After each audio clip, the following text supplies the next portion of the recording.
I was 230-ish, the heaviest I'd been in quite some time. And I wasn't sure if it was just like, this is life in my 40s, or if something could really be done about it. Done some Peloton stuff and riding, stationary bikes, and sure, it feels great and you can burn 1,000 calories in an hour. It didn't seem to have the same effect. I looked at myself, I'm like, I gotta do something now. I've been down into 194s, which I don't know when the last time, even in my best shape, I was sub 195. You're getting down to 194, inching your way to the six pack at 41. Like, how does that feel? If you had told me that in the beginning, I would have thought you were just like blowing smoke, like trying to get me signed up. Like, that's not something I thought was on the table. Erik, how's it going, brother? Good, man. How are you? Doing well, dude. So today I'd love to just kind of run through your experience with us here, talk about your results, talk about kind of what worked for you, and just tell us a little bit more about like your family situation, kids, all that type of stuff. I got two young ones.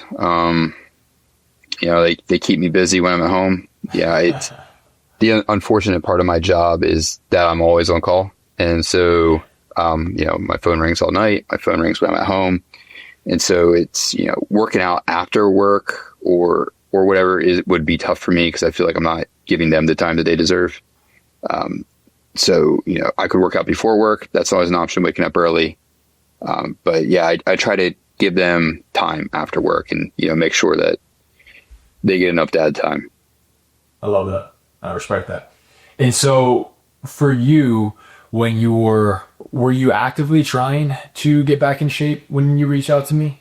I guess as far as like, hey, someone at the office is doing P90X plyo today. Let's go do that. Or let's go to the gym and maybe do some chest and triceps today or something like that. And it really wasn't like a regimented plan. It was kind of just winging it. I was 230-ish, give or take, fluctuating up and down.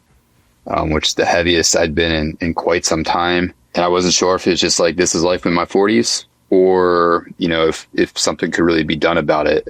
Well, a few years back, I had a spinal fusion and, I've kind of recovered from that, but it was, a 2-year healing process and it was really restrictive on what I could do. Coming back from that, and, I lost a lot of muscle from when I was working out during that and kind of stayed around the same weight, but, it wasn't good weight. And then I started to come back from that and I blew out my knee playing basketball. And so I had another year on the sideline trying to rehab the ACL. And, that's a rough rehab. And honestly, it took the rehab took longer than a year, right? Like I was cleared to do stuff after a year, but it was grueling. And so, yeah, my weight just kept getting away from me. I was still, I tried to come back and play basketball after the ACL and didn't feel great about it and almost hurt again. So I went away from basketball for a while and I wasn't doing a ton of cardio. I'd still go to the gym with people at work and lift, but it was kind of like just doing what they did. They really didn't have a plan, didn't really have guidance, really wasn't following, I'm not going to say a diet. Everything was eyeball and just trying to like use my best judgment, which I could do when I was in my 20s and the 30s. In my 40s, it really wasn't working that well. And, I had done macros years back, but again, it wasn't as scientific, right? It was the trainer at the gym told me, hey, shoot for 2,200 calories. And so that was kind of it. We got 2 kids now and my wife, and and I don't live anywhere near an ice rink, right? And so that was, my primary cardio thing. I had done some Peloton stuff and riding, stationary bikes, and sure, it feels great and you can burn 1,000 calories in an hour, but it didn't seem to have the same effect. And so when you did, once you get things dialed in, what was the main motivation there? Honestly, the motivation was, I hated the way I looked, and I'm like, if I don't do something now, am I going to get to the point like my dad when he was older, try to get back in shape in his 60s, right? And like, yeah, he didn't do very well doing that. And like, I looked at myself, I'm like, I got to do something now.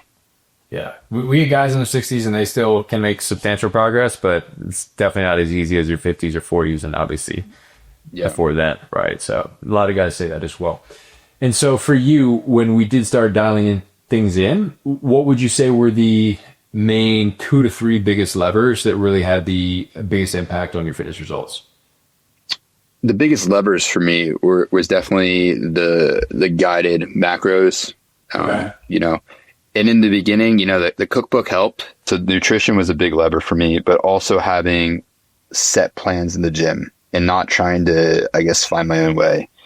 You know, having a you know, a pull day or a push day, knowing what to hit, or, you know, the leg routines, or, you know, core routines or whatever. Just, you know, just having the, you know, pulling up on EverFit, you know, just, here's what I needed to work out today.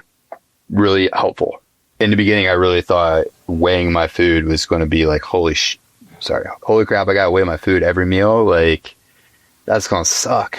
But honestly, I don't know if I'll ever not weigh my food anymore. Like, maybe that's just maybe that's the engineer in me, but like, I like dialing it in per gram. Yeah, our engineers and our accountants, they say the exact same thing to me. They're like, I'm never going to stop. Or, you know, guys like who are a little bit less engineer account. I mean, I got a finance background. Like, I love math. I love data, as you can probably tell. But I don't weigh my food still. Unless it's like something specific. I love having it as like a tool or a crutch. Or as a tool, not a crutch.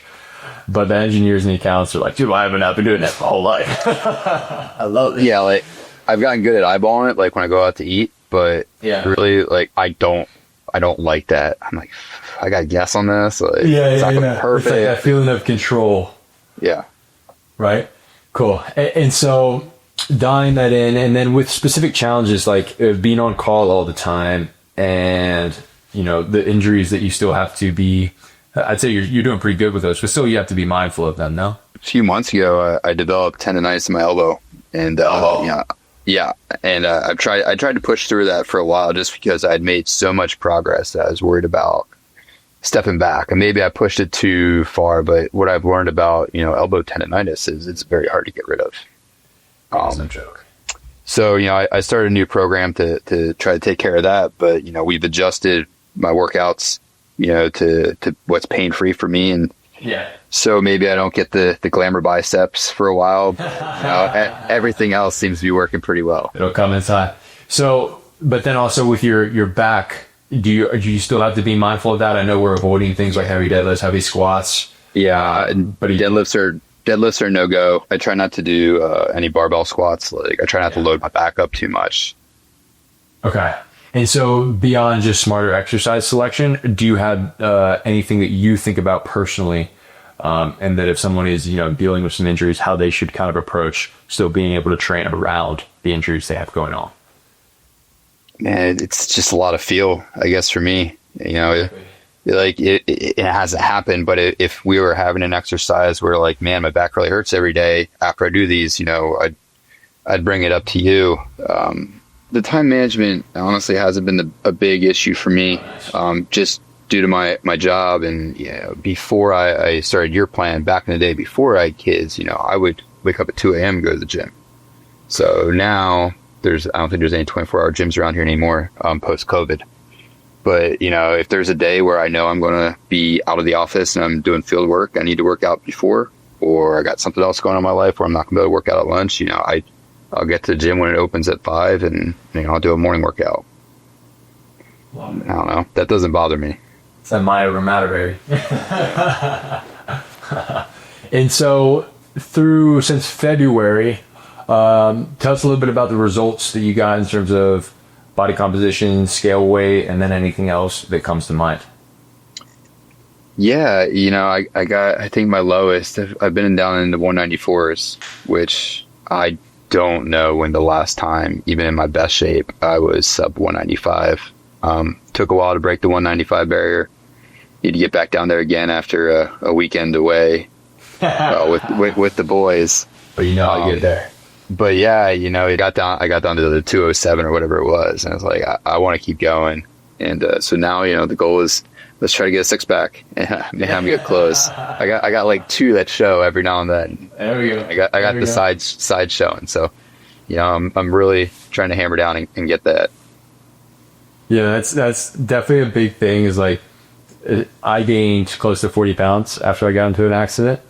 And when I was getting back into shape, I was like, I'll drop 15 pounds. I'll be fine. And I dropped 15 pounds and I'm like, wait, I got a long way to go before I get to where I'm trying to be.